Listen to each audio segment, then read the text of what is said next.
টটপাড়া 1 নম্বর অঞ্চলের চুরি যাওয়া ফাইল, এই যে চুরি যাওয়া ফাইল উদ্ধার হচ্ছে, উদ্ধার করছে না আমাদের শামুকতলা থানার পুলিশ প্রশাসন, উদ্ধার করছে ফাইল। এই যে চুরি যাওয়া ফাইল, এই যে জিপি অফিসে চুরি যাওয়া ফাইল সব উদ্ধার হচ্ছে এখন প্রশাসনের তৎপরতায়, এই যে উদ্ধার হচ্ছে।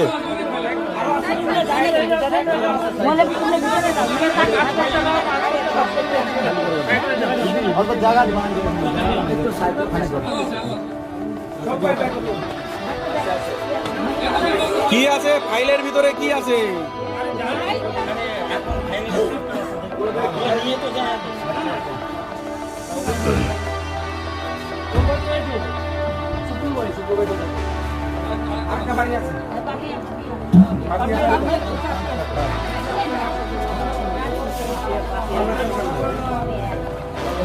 ওরা অডিট মানে সে কি বললো মিটিং না কি যেন আছে, তাহলে এত এত মানে ফাইলের প্রয়োজন না না, এত মানে ফাইলের মানে প্রয়োজন ওদের যদি মিটিংই থাকে